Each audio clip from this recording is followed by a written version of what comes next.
Hello. Hello. My name is Professor Dr. Loretta Huber from Eurecons GmbH in Germany.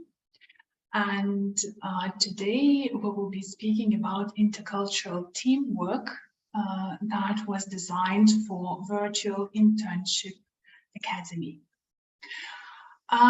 Today I would like to start with key points of internship in a company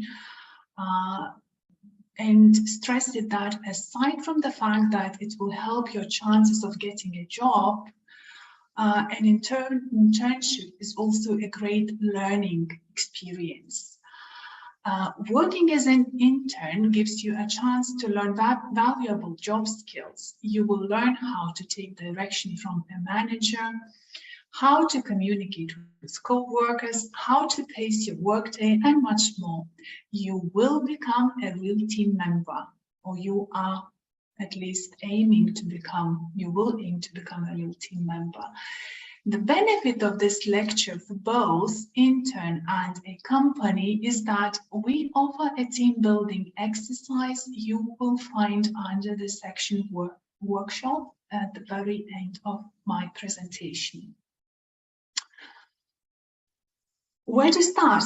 Where to begin? Allow me to remind you Charles Darwin and his idea that it is the long history of humankind that those who learned to collaborate and improvise most effectively have prevailed. Collaboration, right?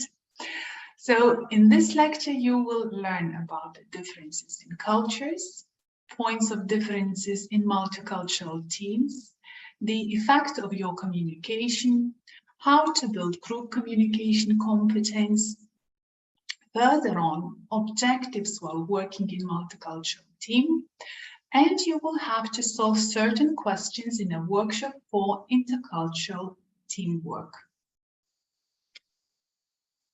My question for you is, what is culture?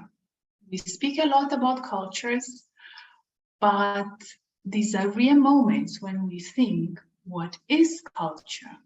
Think well.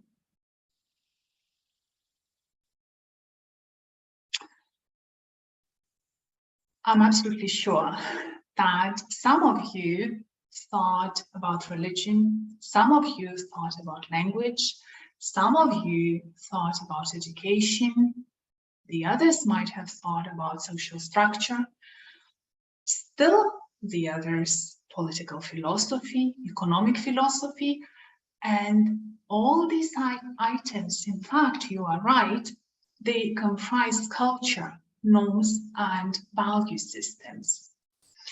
In other words, we also have to speak about cultural appreciation. So aspects of culture, as you see, are values, customs, symbols, language. Nevertheless, many scholars, many people aimed to define culture in one sentence. What is this culture if we need to provide a definition? And then working in multicultural teams. So here you see a poster where I quote Pope John Paul II, who claimed that culture is that through which a person as person becomes a real person. To be more precise, culture refers to integrated patterns of human behavior and include the language, thoughts, communications, actions, customs, beliefs, values, and institutions of racial, ethnic, religious, or social groups. For those who want to read more, you can address the book that is indicated here, Culturally Competent Systems of Care. So differences in cultures and stereotypes I'm sure that the majority of you, when thinking about cultures, for example, you can think about Germany, you can think about Italy, you can think about Arab countries, Japanese, Chinese people. We all have understanding about cultures and that they are connected to stereotypes, right? So in the next slide, I give you the link to the video, and I'm asking you to watch the video and to think about intercultural cultural stereotypes.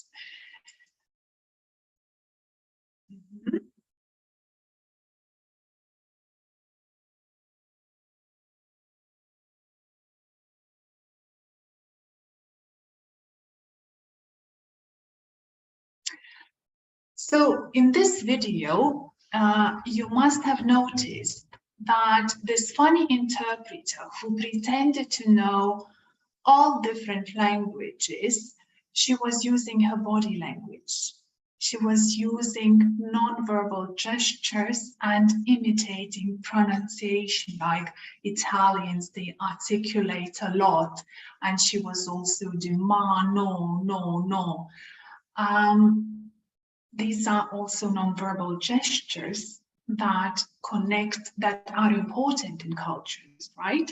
So for example, this gesture that you see on the screen, in Italy, it means, what exactly do you mean?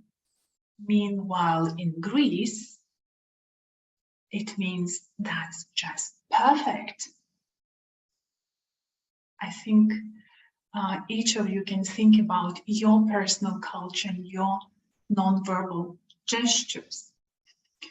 In addition, we have to speak about high context cultures and low context cultures.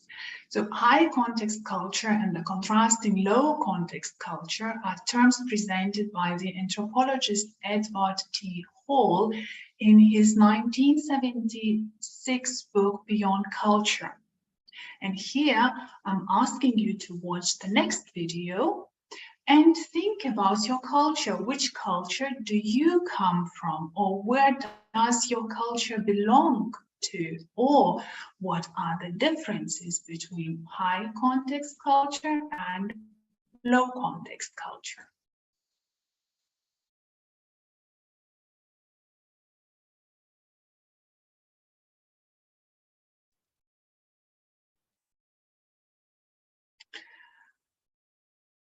So since you know that cultures differ, and they differ in expression, in addressing each other, and in the information that is provided, the way it is provided.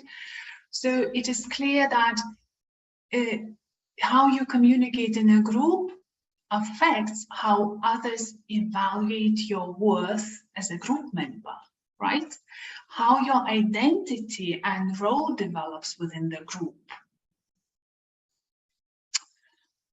And here we arrive to intercultural teamwork, team member.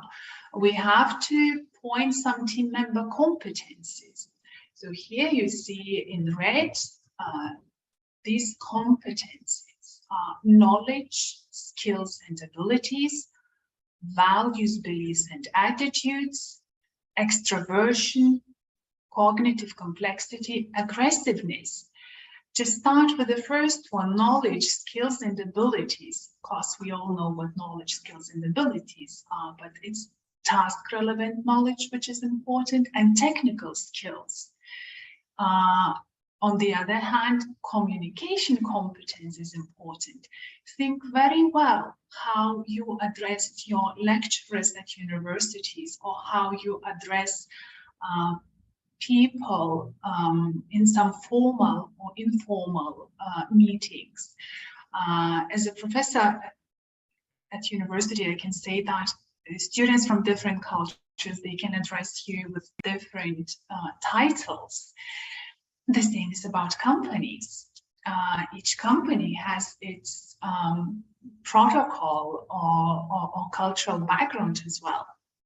Then, when we speak about values, beliefs, and attitudes, so we have to speak about the degree to which member values teamwork and members like or dislike of working in groups.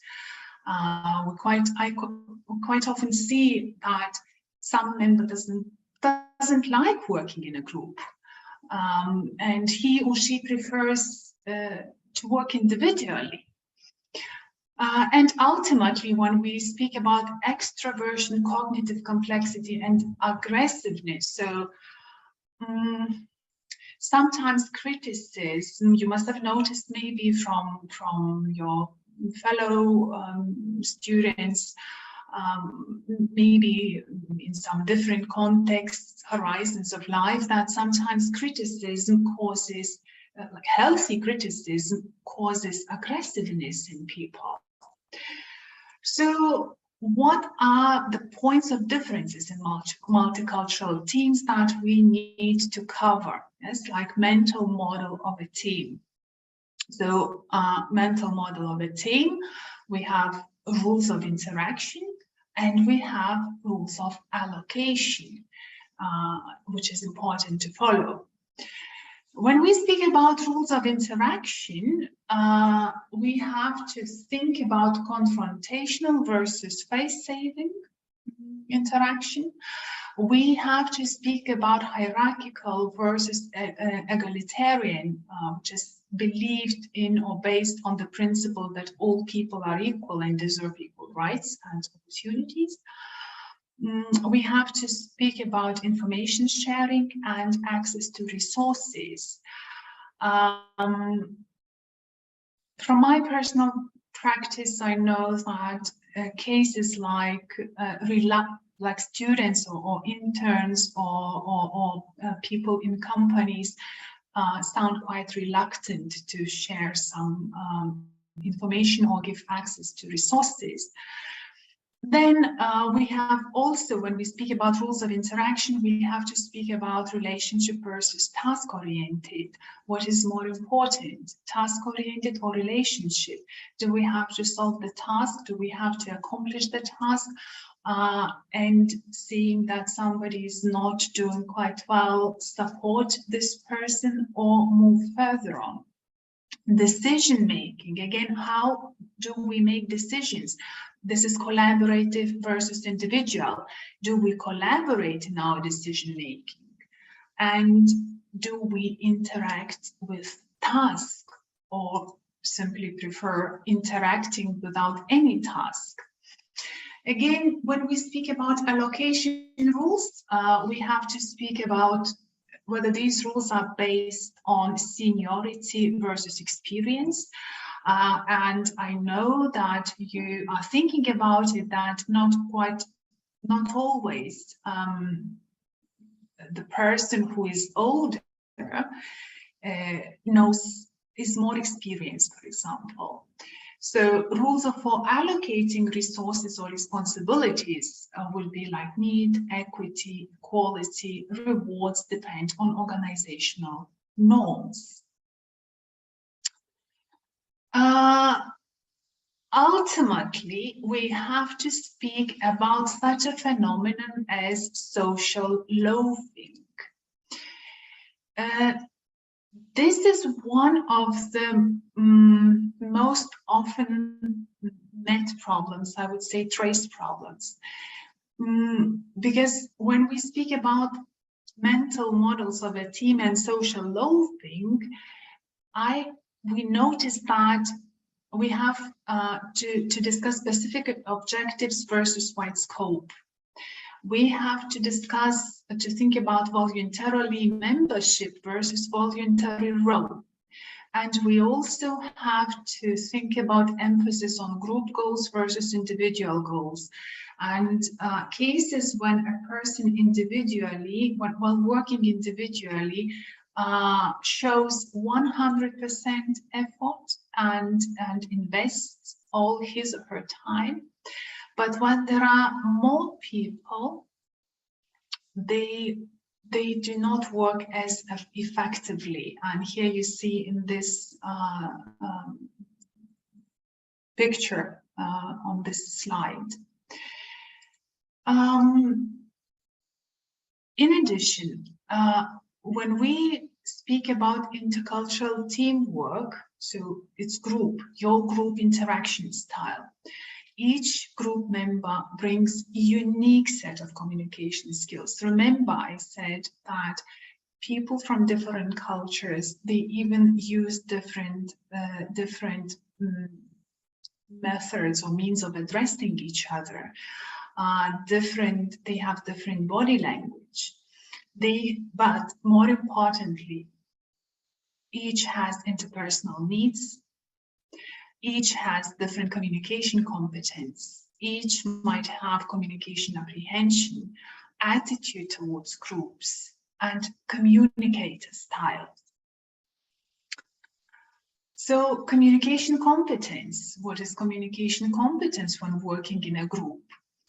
Ability and willingness to participate responsibility, which is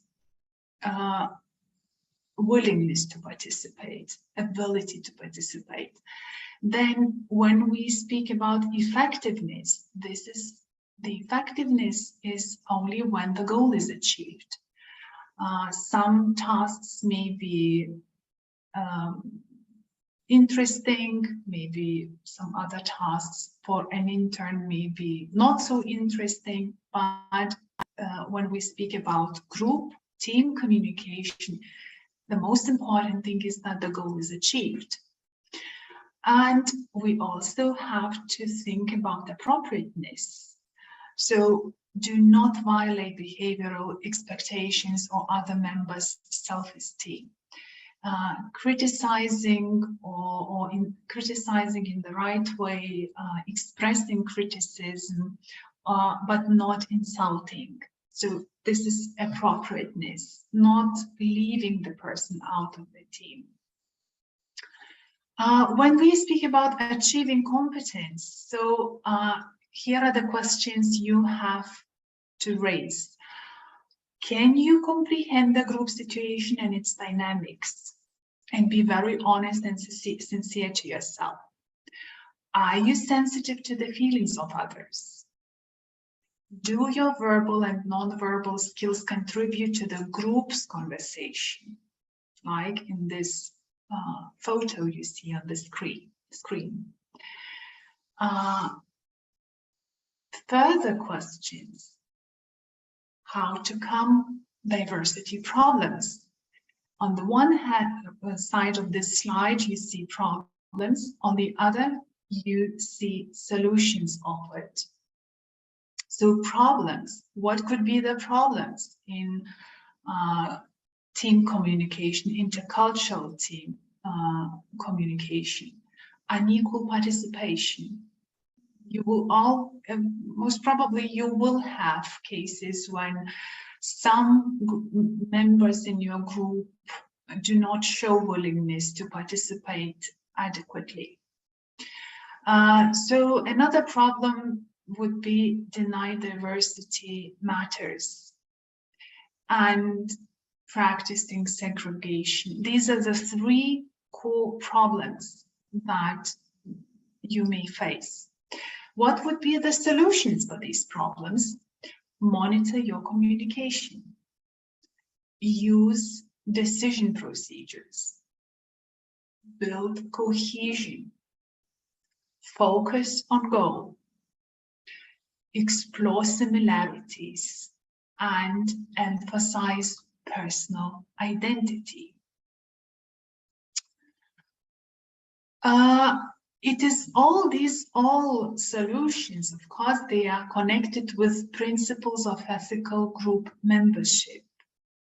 So when you are an ethical group member, or a member who behaves in an ethical way, you have to be candid and frank.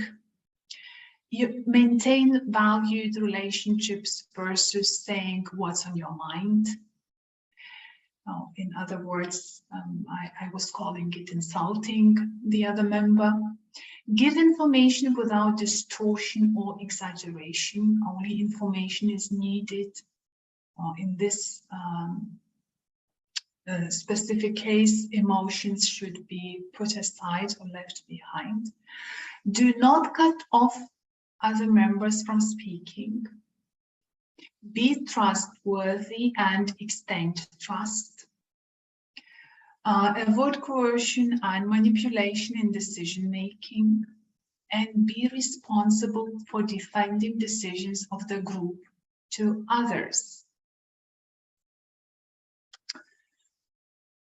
You can now sit thinking, but we have thinkers and we have the doers. The thinkers think, the doers do. To illustrate this slide, I will give you one example. A professor came into the class and he asked the students to split into two groups. So the professor had a brilliant idea. He promised his students, to the first group who were in the first group, that he will give his grades in relation to the amount of the pots in a pottery class, right? Of the pots, the students were asked to produce pots. So the grades would be given in relation to the number of the pots pre-produced. Meanwhile, he addressed the second group and he formulated his task in this way. And your group has the task to produce an ideal pot, something unique. It has to be very specific, very unique. And I will try to evaluate, to give you the grades based on how unique and how ideal the pot looks like. Most probably you're smiling now, and the answer, who won or who were more successful, is not so difficult to trace. The first group produced dozens of pots. They were not ideal. Some were a little bit with cracks, some leaked water. They didn't function very well as pots. But they started practicing. Meanwhile, the other group, they stayed in their contemplation about ideal pots and pottery, and they argued a lot what is ideal, what is not ideal, the way the design should look like, the color, and so on and so on. So the doer is the one who wins. Tell me and I forget. Teach me and I may remember. Involve me and I learn. These words by Benjamin Franklin, I take you to a workshop. And this is the dilemma-based model. If you are sitting in a class, or if you are sitting in a company, which could be you are all connected to Zoom or to Teams or Button or whatever the platform is, it doesn't matter which tool you are using now, but you can all solve this use this dilemma-based model for problem solving. I will introduce you the problem which is connected with different cultures. But it can be applied in any aspect, any field in a company, for internship, for interns and company members getting together, getting to know each other better and getting into collaboration. So step one is that the instructor introduces a story that presents a moral dilemma. I will introduce you a moral dilemma further on. Step two, you are all asked to choose a role, or in other words, a hat, right? So you choose the colors and you represent these hats. So the white hat looks for facts, the yellow hat looks for advantages, the black hat looks for disadvantages, the red hat looks for emotions, the green hat looks for creative ideas, the blue hat manages the thinking process, asking questions both about the subject and about the process. Each group you will have, or each of you individually, you can work individually, has to look for information, right? And since you are given tasks, you choose which hat you represent. Conflicts are avoided in this case. Then each group, or again, each of you individually, discuss the topics based on what the group or you personally have learned. And the students or interns present their roles, short lectures, role play, artwork. By sharing information, all the group members reach a similar level of knowledge, which becomes the basis for their group discussion. So this can be once again done individually as well. And ultimately, reflection and evaluation. The interns assess their own work, self-evaluation, and their colleagues' work, like peer evaluation, and reflect about ways to apply their knowledge to similar moral conflicts. Example. Here is an example, and the hats who are looking for the facts, or each of you who chose to take the role, like to check the facts, you have to do that. Here is an example. Israel orders African refugees to leave country within 3 months or face prison. Data from the Population and Immigration Authority suggests that 27,500 asylums, 27,500 asylum seekers from Eritrea are living in Israel, along with 7,900 from Sudan and 2,600 from other African countries. The Israeli government wants to order thousands of African refugees and migrants to leave the country within 3 months or face prison. Those who leave by the end of March will be given $3,500 along with money to cover their airfare. But those who do not have been threatened with imprisonment. Children, the elderly, and victims of human trafficking are exempt from the action. Think. You, as each hat, separately, individually, in case you are working in groups, in a company as interns, have to vote for or against this law. How would you vote and why? I'm absolutely sure this will give you fruitful discussions and thinking about ethics, about decision making, problem solving,